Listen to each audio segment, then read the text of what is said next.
y aquí.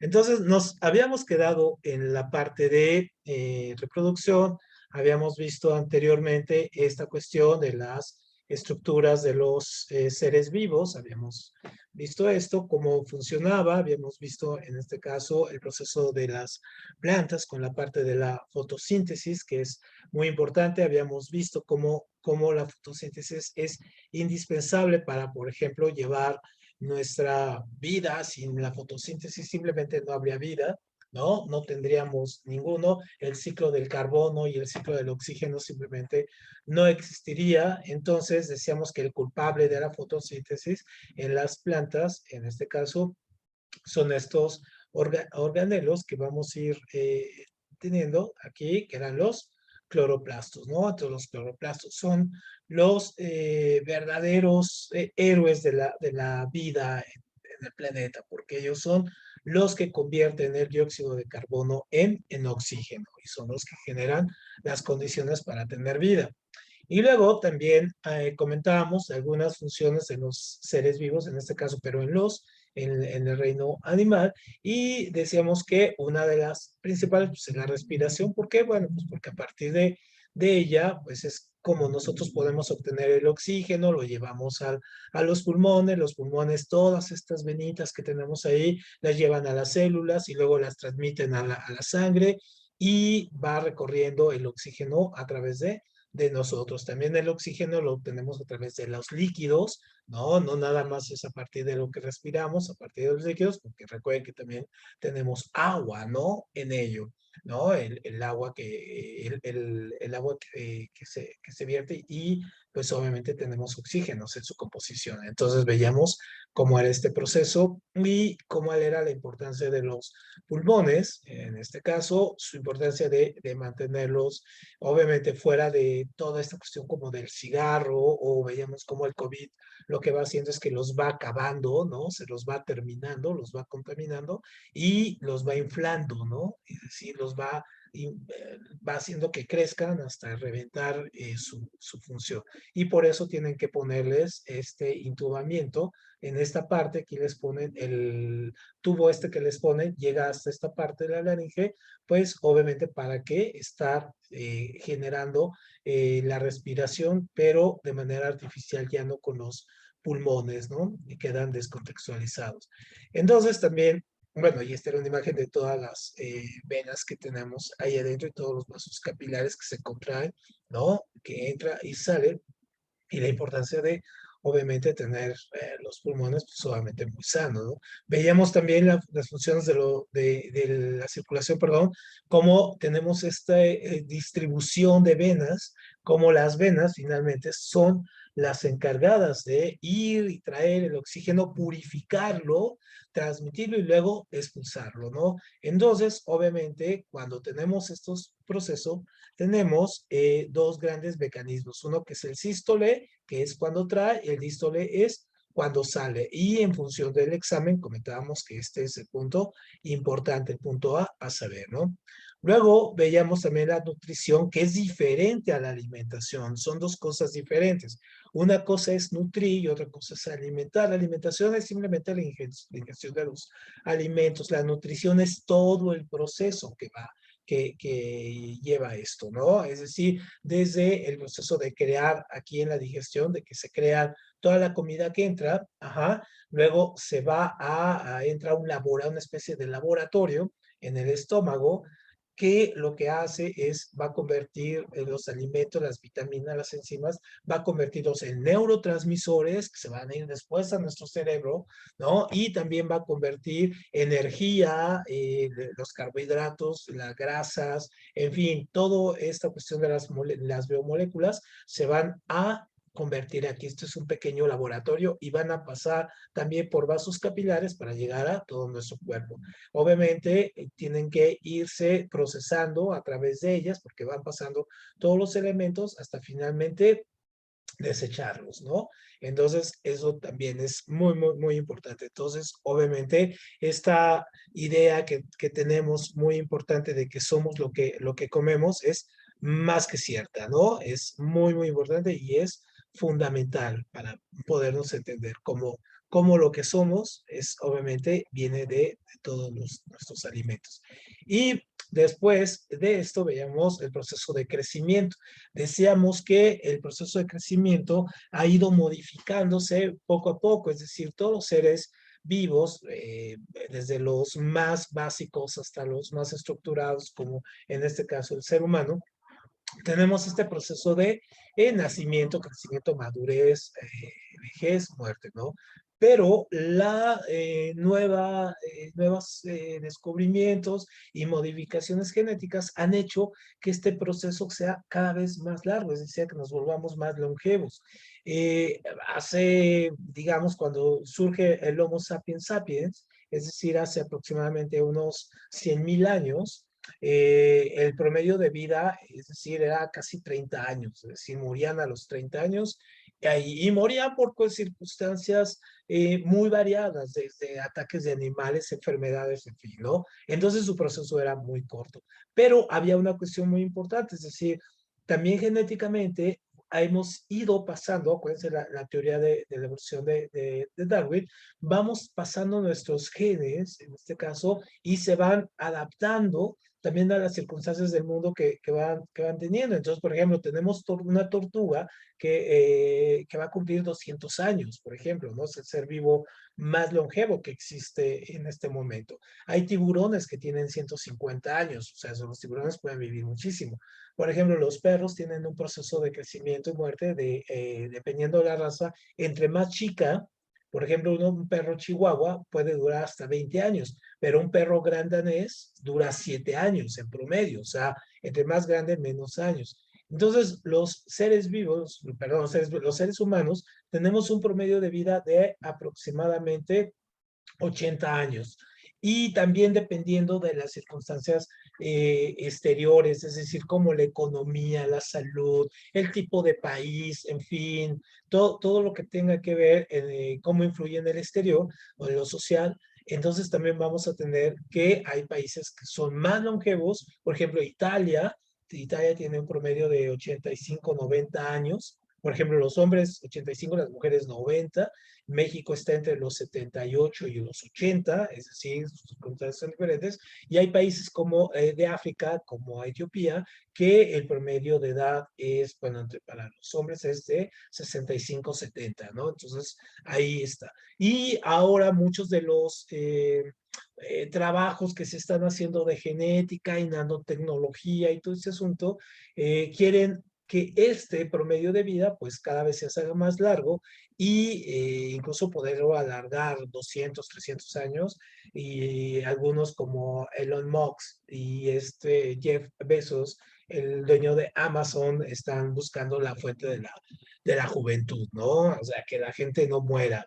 No sabemos qué tan probable sea, tomando en cuenta que esta tortuga de 200 años que ha visto pasar tantas cosas, bueno, a partir de ahí quieren ir sacando si el promedio de vida puede también ser así. Hay unas moscas que se llaman moscas efímeras, por ejemplo, que duran tienen de vida como 12 horas máximo, o sea, nacen, crecen, se reproducen y mueren en 12 horas, o sea, los ciclos cambian, ¿no?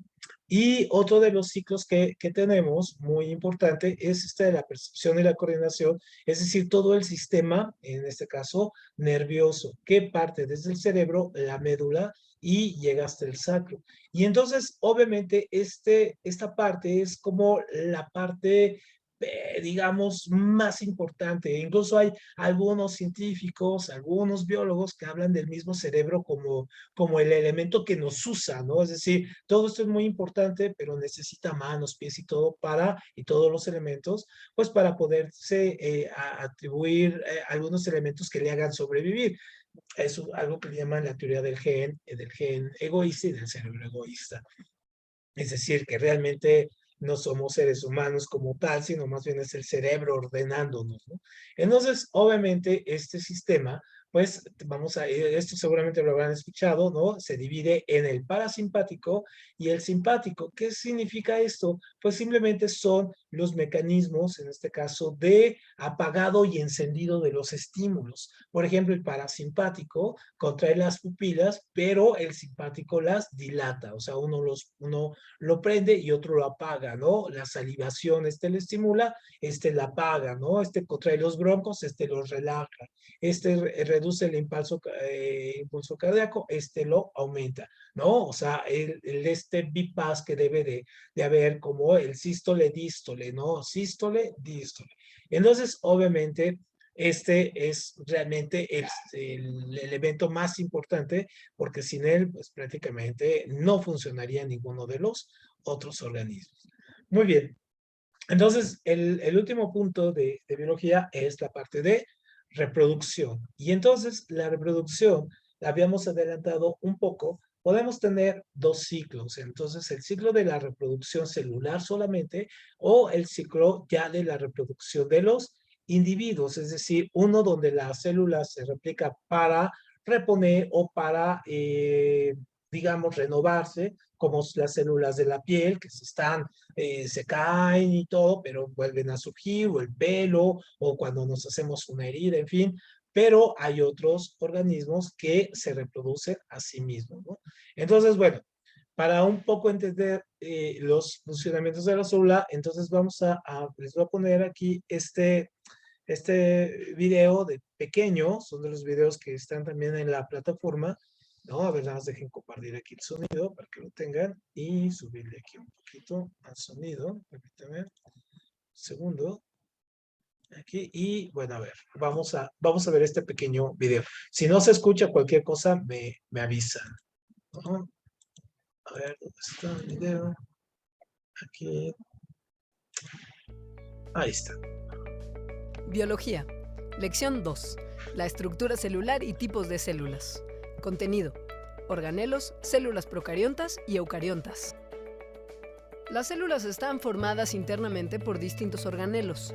Los organelos son unidades especializadas que realizan una actividad específica para que la célula funcione adecuadamente. Estructura celular.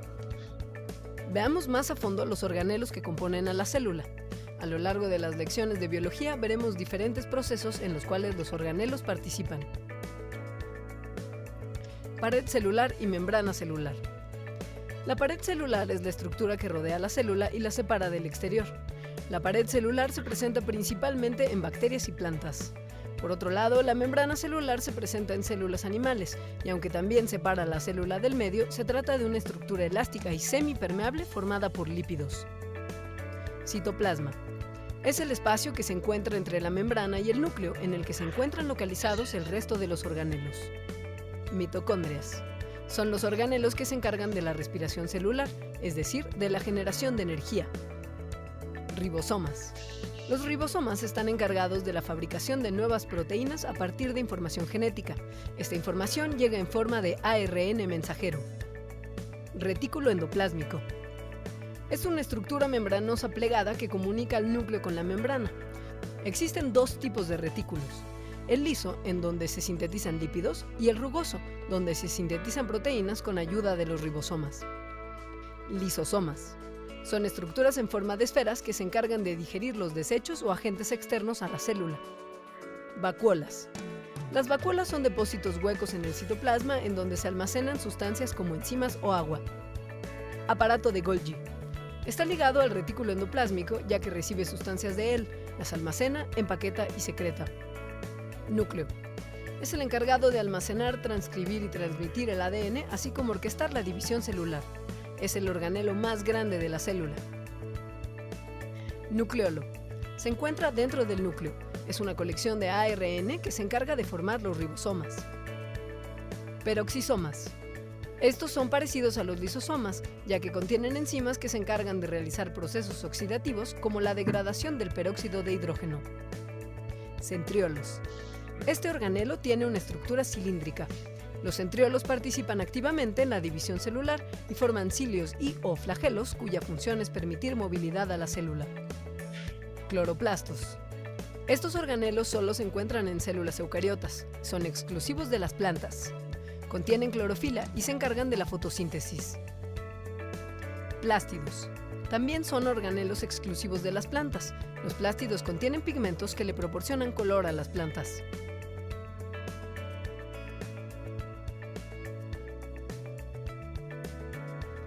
Tipos de células. Las células se dividen en células procariontas y células eucariontas. Las células procariontas evolucionaron, convirtiéndose así en células eucariontas. Veamos ahora las diferencias entre estas dos. Las células procariontas tienen las siguientes características. No tienen núcleo. Su contenido genético está esparcido en el citoplasma. Son más pequeñas que las células eucariontas. Contienen menos organelos que las células eucariontas. Por ejemplo, no tienen retículo endoplásmico ni mitocondrias. Su división celular se produce a través de la división binaria y no mediante la mitosis. Son unicelulares.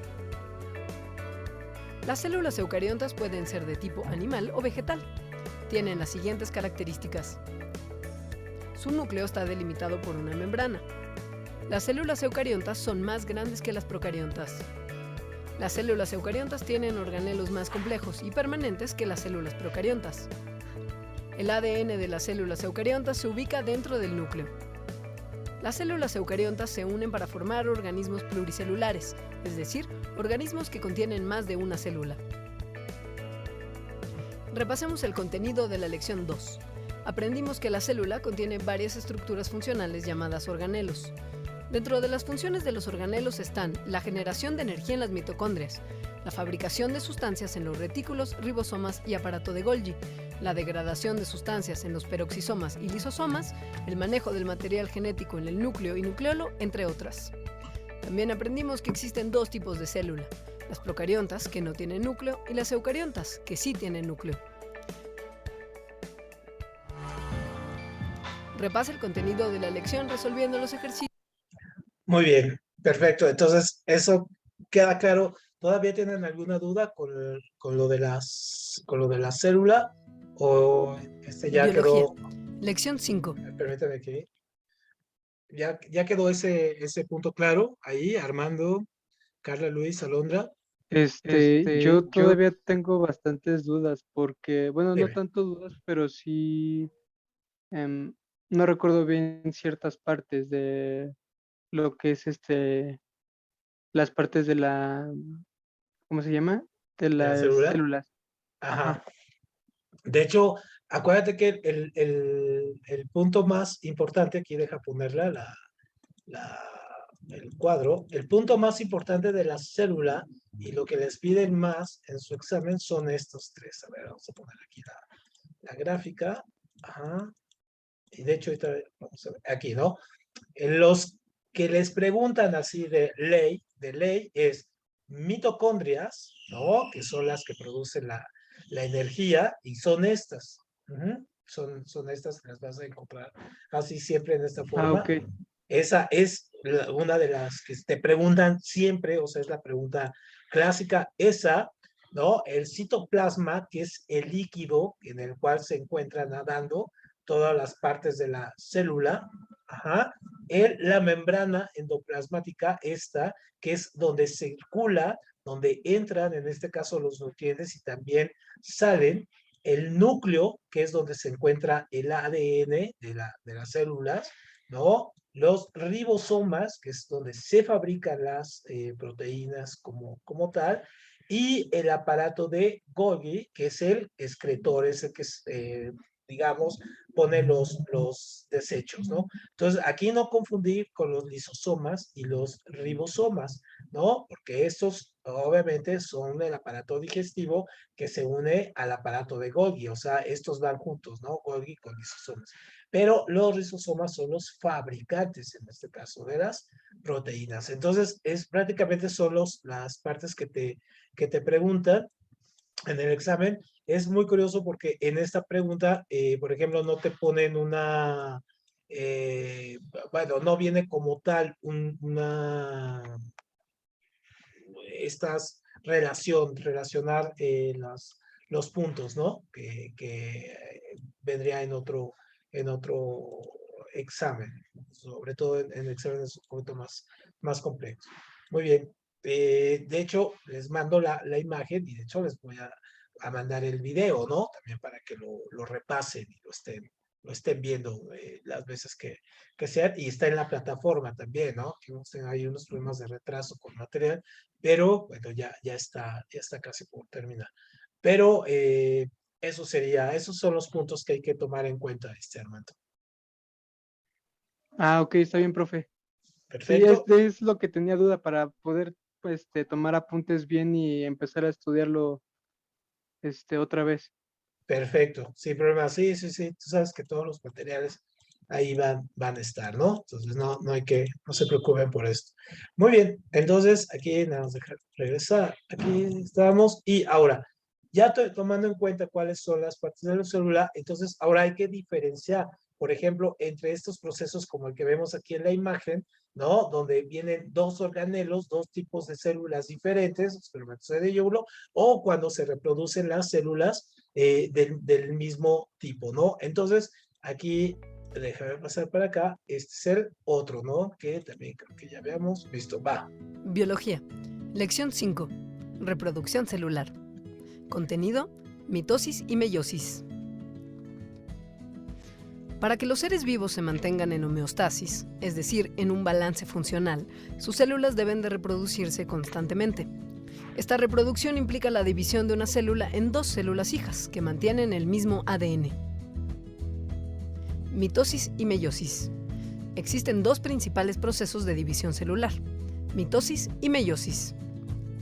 La mitosis. La mitosis la realizan todas las células del cuerpo menos las células sexuales. En la división, las células hijas conservan el ADN de las células padres.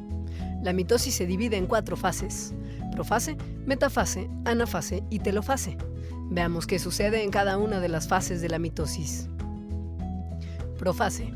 En la profase, la membrana nuclear y el nucleolo se desintegran, el material genético se condensa y se forma el huso acromático, el cual se encargará de guiar a los movimientos de los cromosomas durante la mitosis. Metafase. En la metafase, los cromosomas se ordenan en la línea media del huso acromático. Anafase. En la anafase, los cromosomas individuales se dividen y se empiezan a mover hacia los polos del huso acromático. Telofase. En la telofase, el huso acromático comienza a desaparecer y se empieza a regenerar el núcleo que contendrá los cromosomas encontrados en los polos. Además, inicia la formación de la membrana celular de ambas células. La meiosis. La meiosis es un proceso de reproducción que se realiza únicamente en células sexuales y, a diferencia de la mitosis, se reduce el número de cromosomas a la mitad y se producen 4 células hijas que no son genéticamente iguales a la célula original, permitiendo así la variabilidad de las especies. La reproducción meiótica tiene 2 divisiones, las cuales contienen 4 fases cada una, teniendo un total de 8 pasos. Las fases de la primera división son profase 1, metafase 1, anafase 1 y telofase 1. Profase 1.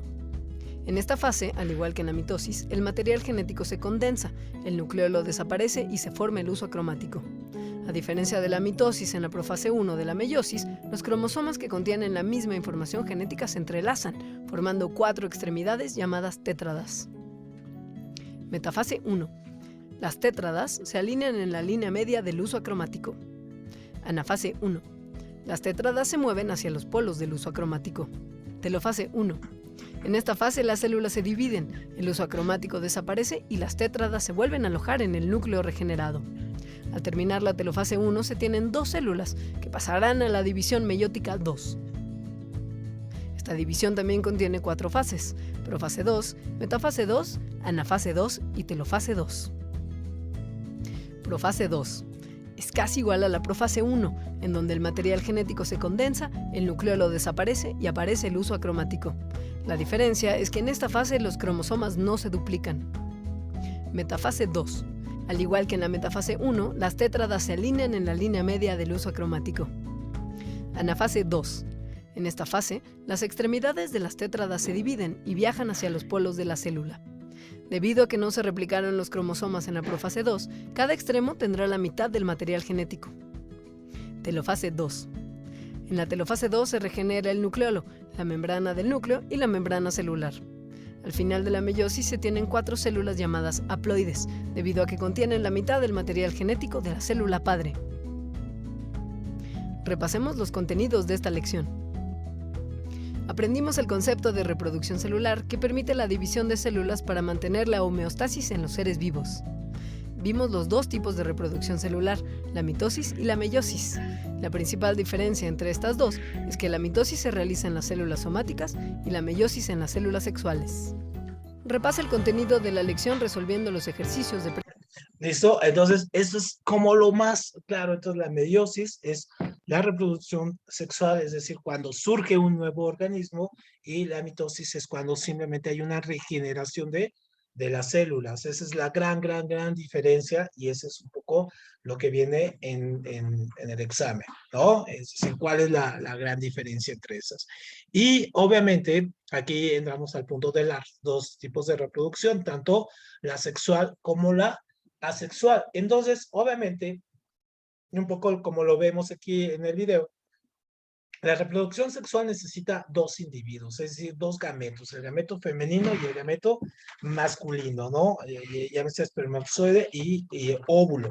Entonces, obviamente, ya desde ahí hay una primera diferencia. Mientras que en la otra, ¿no? En la reproducción asexual solamente se necesita un solo individuo. ¿Por qué? Pues porque puede él a sí mismo replicarse y puede generar nuevas estructuras a partir de sí mismo.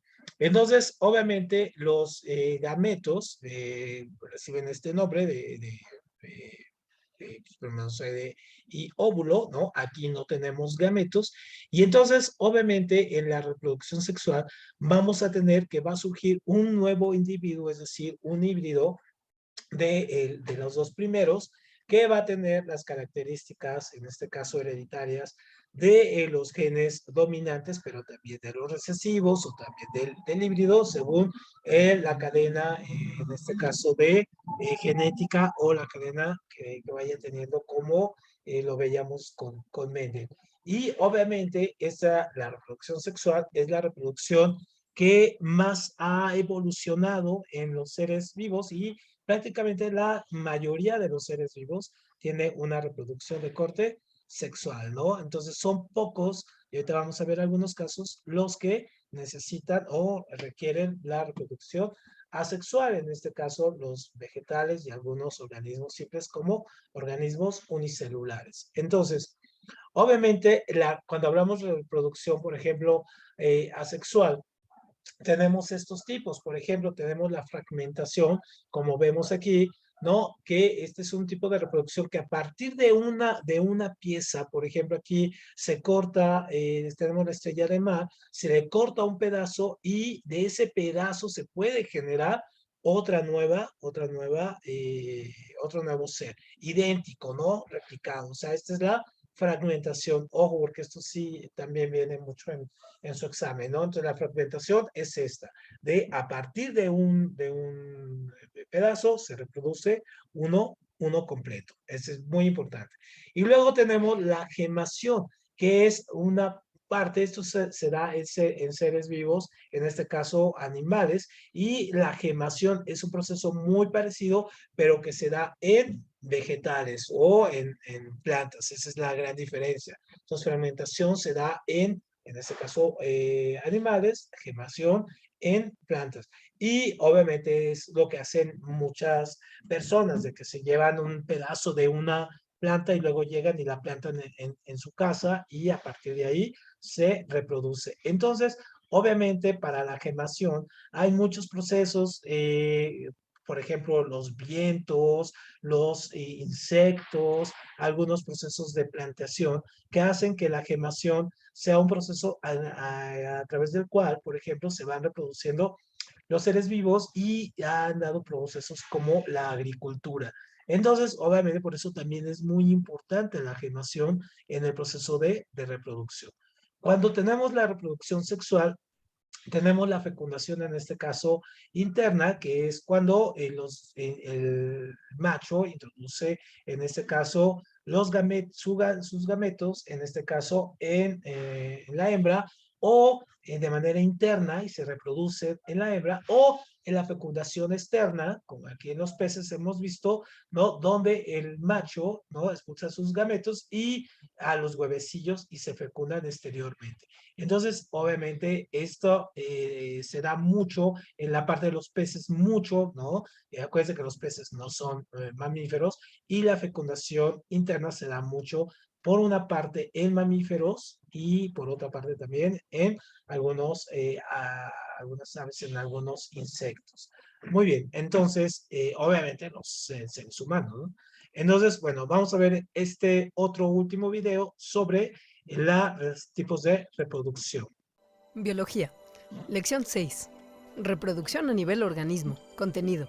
Reproducción sexual y reproducción asexual. La reproducción es la forma en la que los seres vivos perpetúan su especie. Existen dos tipos, la reproducción sexual y la sexual. La reproducción asexual. La reproducción asexual tiene un solo progenitor y no hay participación de células sexuales, también llamadas gametos. Tiene ventajas y desventajas evolutivas. Una de las ventajas es la velocidad de propagación. Esta es mayor, ya que no se necesitan dos progenitores para reproducirse. Por lo mismo, la cantidad de individuos reproducidos es muy alta. Sin embargo, existen también desventajas de la reproducción asexual, ya que debido a que no hay intercambio genético, la variabilidad es baja. Por lo tanto, los individuos son más susceptibles a enfermedades y ataques externos. Existen 5 formas de reproducción asexual: bipartición, gemación, esporulación, reproducción vegetativa y fragmentación. Bipartición. Se da en células procariontas y consiste en la división de células. Gemación. En este tipo de reproducción asexual, el progenitor produce un brote que da como resultado un nuevo organismo con la misma información genética. Esporulación. El organismo suelta esporas que se proliferan en el medio ambiente generando nuevos organismos. Es común en hongos, musgos y helechos. Reproducción o regeneración vegetativa. Es característica de algunas plantas, en donde se usa una parte de la planta madre para generar un nuevo organismo con el mismo material genético. Es común en tubérculos y bulbos. Fragmentación o división múltiple. Para que se dé este tipo de reproducción, el organismo debe sufrir algún tipo de fragmentación. Posteriormente, regenerar la parte fragmentada para reproducir el organismo original. Un ejemplo son las estrellas de mar, que usan este método de reproducción. Reproducción sexual. La reproducción sexual es un método de reproducción en donde se necesitan dos progenitores que intercambian información genética para procrearse. Es necesaria la utilización de gametos. Cuenta con ventajas y desventajas. Una de las grandes ventajas es el intercambio de información genética, que resulta en mayor variabilidad y por lo tanto más resistencia a condiciones adversas. Algunos animales que presentan reproducción sexual requieren que sus gametos participen en un proceso de fecundación para poder reproducirse. En la fecundación, dos gametos haploides se unen para dar como resultado una célula fecundada que crece para formar un nuevo ser. Específicamente en los humanos, la unión de los gametos se da gracias a la unión de los aparatos reproductivos masculinos y femeninos. En los humanos, el gameto masculino es el esperma y el gameto femenino es el óvulo. Al unirse comienza el proceso de desarrollo embrionario. De forma sencilla, el proceso embrionario se divide en 3 principales procesos: segmentación, gastrulación y diferenciación. 1. Segmentación. Inicia inmediatamente después de la fecundación y consiste en una serie de divisiones meióticas para formar nuevas etapas del embrión. Estas etapas son cigoto, mórula y la blástula. Esta última es la que se implanta en la pared uterina. 2. Gastrulación. La blástula implantada sufre una nueva transformación en 3 capas de células llamadas germinales. Estas capas son precursoras de los tejidos de diferenciación del siguiente proceso. 3. Diferenciación. Las capas germinales de la gastrulación se especializan para formar los 3 tejidos embrionales principales: el ectodermo, el mesodermo y el endodermo. Del ectodermo se formará la piel, el cabello, los órganos de los sentidos y el sistema nervioso. Del mesodermo se formarán los músculos, los huesos, el sistema circulatorio, las gónadas y los riñones. Finalmente, del endodermo se formarán los pulmones, el hígado, el páncreas, la tiroides, el sistema digestivo, entre otros órganos. Repasemos los contenidos de esta lección. Vimos los 2 tipos de reproducción de los organismos, la reproducción asexual y la reproducción sexual. En la reproducción asexual se requiere un solo organismo para reproducirse, mientras que en la sexual se requieren dos. Repasa el contenido de la lección resolviendo. Muy bien, perfecto. Entonces, obviamente, la información aquí está muy resumida, pero creo que es la suficiente y es muy adecuada la que viene aquí. Obviamente, les digo, este contenido pues, se los hago llegar para que lo puedan estar repasando y estudiando. No hay mayor problema con ello, pero es la manera en que, de alguna manera, tenemos las claves de lo que les preguntan en su examen respecto a estos dos puntos, ¿no? Muy bien. Entonces, un poco siguiendo aquí y ya casi para concluir con el tema, vemos otro elemento que preguntan mucho en el examen es la parte del ciclo menstrual, ¿no? Obviamente el ciclo menstrual lo vamos a tener dividido en tres partes, desde el inicio, lo que es la menstruación, es decir, cuando se termina, pero la parte que preguntan más y la parte importante es la parte de la ovulación. Entonces, la parte de la ovulación, en este caso, que ocurre en el ciclo de 28 días, ocurre básicamente a la mitad. Obviamente, esta es una generalización porque obviamente cada persona, cada mujer tiene su ciclo de una manera diferente. Algunos son muy regulares, algunos irregulares, en fin, pero digamos que es un poco el promedio, ¿no? Los 14 días. Entonces, obviamente, entre el 18 y el 11, incluso existe un método anticonceptivo muy inseguro y muy poco fiable que se llama el del calendario o ritmo, que piensan que entre el día 11 y el 18 es cuando no se puede tener relaciones sexuales porque es el periodo de mayor fertilidad, ¿no? Esa es la pregunta de examen, es decir, ¿cuál es el periodo de mayor fertilidad? Pues obviamente es el de ovulación. Y entonces se piensa que el periodo que va del 19 al 28, pues puede ser el periodo el mejor, más usado pues, para tener relaciones sexuales sin que haya un proceso de embarazo. Y obviamente el periodo ya de la menstruación, es decir, ya de la expulsión, en este caso del óvulo que se quedó alineado, que se deshace y tiene que ser expulsado, ¿no? Entonces, obviamente, en este proceso hay una serie de cambios, tanto fisiológicos adentro, como también hormonales y también emocionales. Entonces, eso también es muy importante entenderlo, ¿no? Ahora, ¿cuáles son los métodos de control de natalidad que, digamos, no se han popularizado más? Bueno, hay algunos que como se comentan que son de barrera y otros hormonales. Entonces, la pregunta en el examen puede ser o ha venido en este caso para esta pregunta en una forma de relacionar, o sea, cuáles son los de barrera, cuáles son los hormonales. Entonces, por ejemplo, tenemos el condón. El condón obviamente es el de barrera. ¿Por qué? Porque impide la llegada de los espermatozoides o que pasen los espermatozoides. Digamos que es el método 99% confiable, aunque no, por ejemplo, si el condón se rompe o es fecha de caducidad o se rasga o cualquier cosa, entonces pues no está seguro. Ninguno es 100% seguro, esto es muy importante, ¿no? Luego, la píldora pues obviamente es un proceso hormonal.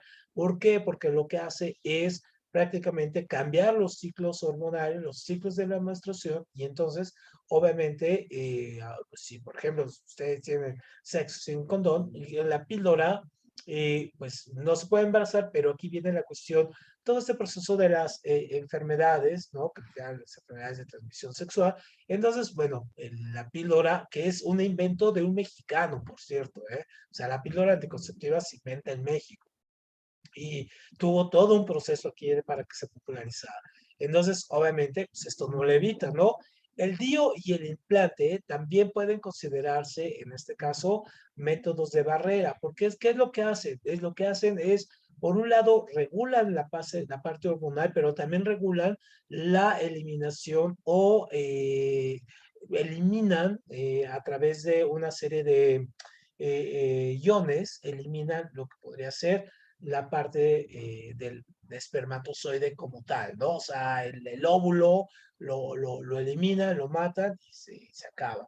Entonces, obviamente, estos son muy invasivos porque requieren hacer, bueno, que el ginecólogo los implemente, perdón, los introduzca y entonces es también un proceso muy invasivo.